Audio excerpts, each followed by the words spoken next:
इस बार के जो उपचुनाव होने जा रहे हैं वहां से समाजवादी पार्टी के प्रत्याशी सांसद रहे तेज प्रताप यादव ऐतिहासिक वोटों से जीत करके जाएंगे।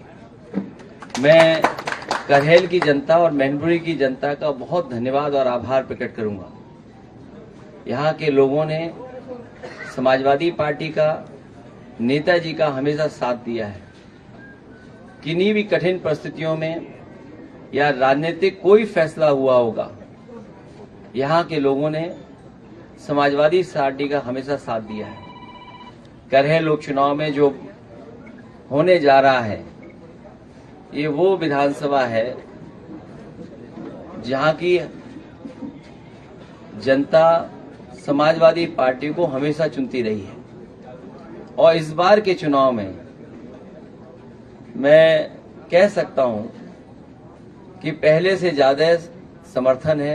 हर वर्ग के लोग साथ हैं, हर वर्ग के लोगों का सहयोग और समर्थन मिलेगा। परिणाम बहुत ऐतिहासिक होने वाला है करहेल विधानसभा। जहां तक भारतीय जनता पार्टी का सवाल है, Bharatiya Janata party by elections में किसको लड़ाएं, कैसे पीडीए का मुकाबला करें। पीडीए से घबराए हुए वो बैठे हुए हैं। पहले तो कभी कभी सुन भी लेते थे उनके मुंह से पीडीए, लेकिन इधर जो पीडीए की ताकत या पीडीए के लोग इकट्ठे हुए, एकजुट हुए हैं, अब पीडीए कहना भी वो भूल गए हैं। और इसलिए भूल गए हैं कि पिछले जितने भी फैसले उनके हुए हैं और पूरा कार्यकाल उठा करके देख लें, सबसे ज्यादा भेदभाव, सबसे ज्यादा अन्याय, सबसे ज्यादा भेदभाव का शिकार अगर कोई हुआ है तो यही पीडीए परिवार के लोग हुए। मैं जानता हूं, क्योंकि चैनल बहुत पेड होते हैं आजकल। जिस तरह से एक नई संस्कृति है, नई टेक्नोलॉजी के साथ प्रीपेड चलते हैं, प्रीपेड पोस्ट पेड। जब मैं देख रहा था तो चिंता चैनलों को इस बात की थी कि तेज प्रताप ने तिलक कितना बड़ा लगाया है। उन्हें विकास की चिंता नहीं है कि कन्नौज, मैनपुरी या आसपास के क्षेत्र में एटा या बगल के जिलों में कितना विकास किया, इसकी चिंता नहीं है। चिंता इस बात की भी होगी कि कौन कौन बैठा था कुर्सी पर, कौन कौन तस्वीर में है। आज सवाल वही है जो पहले थे। महंगाई वैसे ही बढ़ती चली जा रही है, बेरोजगारी वैसे ही बढ़ी है, और जिस रफ्तार से समाजवादियों ने विकास करना शुरू किया था, उस विकास को रोकने का काम किया इन्होंने। संविधान की लड़ाई, बाबा साहब भीमराव अम्बेडकर जी का दिया हुआ संविधान, उसके तहत जो हक अधिकार मिलने चाहिए वो भी अभी अधूरे हैं। जो लड़ाई जीती लोकसभा में, उसमें थोड़ा बहुत रुके हैं भाजपाई, लेकिन अभी भी उनके फैसले ऐसे नहीं हैं जिससे कि सभी को न्याय मिल रहा हो। ये अपने आप को हर संस्था से ऊपर समझते हैं, इनके लिए कोई संस्था नहीं है। भारतीय जनता पार्टी के लोग अपने इशारे पे चला रहे हैं। ये सदस्यता कम कर रहे हैं, जमीनों पे कब्जा ज्यादा कर रहे हैं। इनकी जो सदस्यता चल रही है वो कम चल रही है, लेकिन जमीनों पे कब्जा ज्यादा चल रहा है। इतना भ्रष्टाचार, बेईमानी, लूट कभी नहीं होगी जितनी इनकी सरकार में हो रही है। बहराइच जो कुछ हुआ है, मैं अपने पत्रकार साथियों का धन्यवाद देना चाहता हूं, और खासकर उन यूट्यूबर्स को, उन तमाम सोशल मीडिया के लोगों को जिन्होंने निष्पक्ष होकर के सच्चाई सामने लाने का काम किया। और सच्चाई ये है कि भारतीय जनता पार्टी ने जानबूझ करके दंगा कराया, क्योंकि उनको पता है कि चुनाव आ गया है, किसी भी सवाल का जवाब जनता में नहीं दे सकते हैं। इसीलिए राजनीतिक लाभ लेने के लिए जानबूझ करके भारतीय जनता पार्टी ने दंगा कराया है। और जीरो टॉलरेंस की अगर बात थी तो आखिरकार पर्याप्त पुलिस क्यों नहीं थी, पर्याप्त प्रशासन का इंतजाम क्यों नहीं था? और जो जानकारी में था प्रशासन को उसके बावजूद भी नहीं किया कुछ भी। मुझे उम्मीद है कि न्यायालय से न्याय मिलेगा। 80 लोगों की गिरफ्तारी हुई है। दो सीटें कांग्रेस को देने की बात। अब भारतीय जनता पार्टी जिसको चाहे उसको गिरफ्तार कर ले। पत्रकार साथी भी गिरफ्तार हो जाते हैं। अगर वो कोई सच्ची न्यूज चला दें तो फोन आ जाता है उनके पास। उनको बाकायदा ब्रेकिंग न्यूज व्हाट्सएप पे मिलती है कि आपको ब्रेकिंग न्यूज यही चलानी है जो व्हाट्सएप पे आई है। किस तरीके से सरकारी मशीनरी का दुरुपयोग कर रही है? करहेल की जनता के सामने किसी तरह का दुरुपयोग नहीं चलेगा।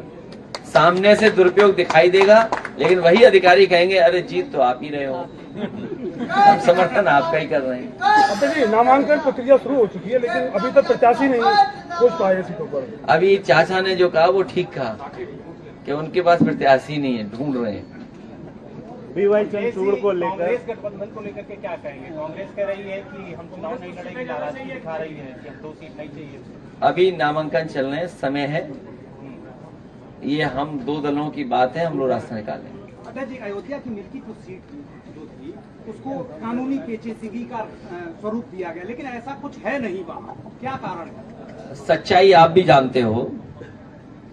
जिस सरकार ने BLO हटाए हों, सब अधिकारियों को हटा दिया हो, अपनी मनमर्जी के अधिकारी पोस्ट कर दिए हो, मुख्यमंत्री जी एक बार नहीं कई बार गए, कई बार विकास का पैकेज भी दिया उन्होंने, और जब इंटरनल सर्वे करवाया उन्होंने तो इंटरनल सर्वे में बीजेपी हार रही थी।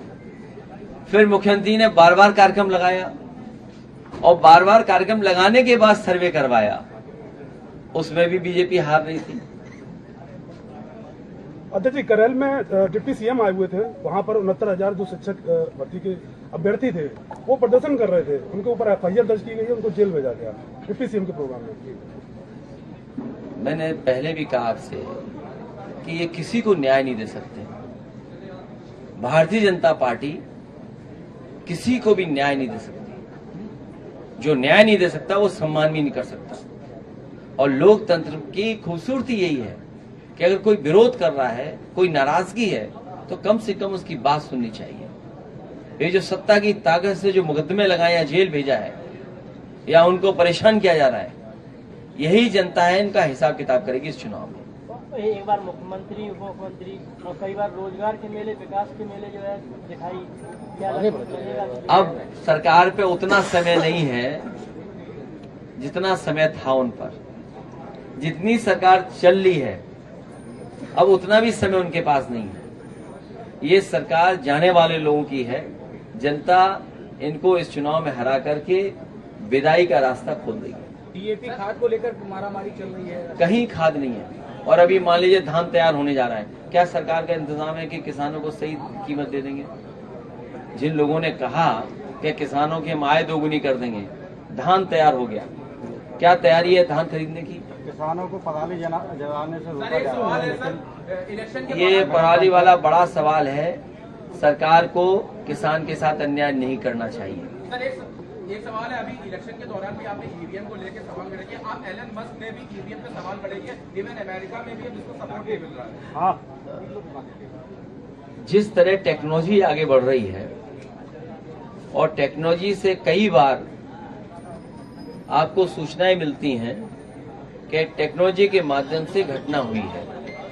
आज ही के अखबार में पढ़ा गया है और किसी अखबार में यह सूचना दी गई है कि सबसे ज्यादा घटनाएं जो आपके टेक्नोलॉजी के माध्यम से होती हैं वो सबसे ज्यादा उत्तर प्रदेश में हो रही हैं। चाहे वो ATM से टेक्नोलॉजी के माध्यम से पैसा निकालना, किसी का कार्ड मिसयूज करना, इस तरह की घटनाएं सबसे ज्यादा हो रही हैं। और AI आने के बाद बहुत सी चीजें बदल रही हैं। जर्मनी जैसा देश जो विकसित है वो अपने यहां कहता है कि अगर EVM इस्तेमाल होगी तो वो अनकॉन्स्टिट्यूशनल होगी। तो जब जर्मनी जैसा देश जो दुनिया में बहुत आगे है, भारत से कई मामलों में बहुत आगे है, जब वो देश EVM के इस्तेमाल को अनकॉन्स्टिट्यूशनल कह रहा है तो स्वाभाविक है तो उस पर सवाल खड़े होंगे, उंगली खड़ी होगी। तो क्या 2027 में ईवीएम क्या रहेगा क्या? ये विषय अभी का नहीं है। हमारी बात और समाजवादी का पक्ष में लोकसभा में भी कह चुका हूँ, वो आप देख लीजिए मैंने क्या कहा है। प्रोफेसर साहब ने एक बयान दिया में ये कहते हैं कि बटोगे तो कटोगे, इस तरह के बयान को आप किस तरह देते हैं? हर प्रचार में ये यूज होता है। वो समाजवादियों को बता रहे हैं और पीडीए परिवार को कह रहे हैं कि सब लोग एक हो जाओ। केंद्र की सरकार पार्टी तकनीकी की बात करते हैं और एक बम की एक सूचना आ जाती है, हवाई जहाज वापस करा लिए जाते हैं और हम विदेशों में ट्रिलियन की बात कर रहे हैं। मेरे पत्रकार साथी, आपको मैं याद दिलाना चाहता हूं, उत्तर प्रदेश के मुख्यमंत्री जी ने कहा था कि विधानसभा में आरडीएक्स आ गया है और जब उसकी जांच हुई तो पता लगा है वो खैनी वाला मसाला था कि वो जो कभी कभी लकड़ी के में इस्तेमाल होता है। तो ये बात तो विधानसभा की मैं कह सकता हूँ। अब ये बम वाली बात आ रही है तो सिक्योरिटी बढ़ानी चाहिए सरकार को, और सरकार की भी मंशा यही होगी कि सिक्योरिटी बढ़ जाए। अब कहाँ की सिक्योरिटी बढ़ाना चाहते हैं या डराना चाहते हैं, ये तो सरकार ही बेहतर बता पाएगी। लेकिन बड़े बड़े सवाल खड़े हो रहे हैं, बड़े बड़े सवाल खड़े हो रहे हैं। हालांकि वो समय नहीं है उन बातों को कहने का। कनाडा जैसा देश कुछ बात ऐसी कह रहा है जिससे भारत का सम्मान को ठेस पहुंच रही है। अमेरिका भी वही बात कह रहा है और हम और आप लोग अखबार में कई ऐसी सूचनाएं मिल रही हैं या पढ़ रहे हैं हम लोग, जिन पे स्वाभाविक है चिंता करना पड़ेगा। अध्यक्ष जी, अभी आप बेहतर समझते हैं किन बातों को मैं कह रहा हूँ। अध्यक्ष जी, बीजेपी के लोग लगातार ये कह रहे हैं कि अयोध्या में जो हार मिली है उसका बदला अगर ले सकते हैं तो कन्हैया जीत कर ले सकते हैं। ये और मिल्कीपुर फिर बदला ले लेगी बीजेपी से तब। अध्यक्ष जी, अभी प्रोफेसर साहब ने एक विवादित बयान दिया है सीजीआई को लेकर, क्या उसको लेकर वो माफी मांगेंगे? नहीं, मेरी जानकारी में नहीं है। सुप्रीम कोर्ट के सीजीआई साहब का सब सम्मान करते हैं और हम तो बहुत सम्मान करते हैं, बहुत सम्मान करते हैं।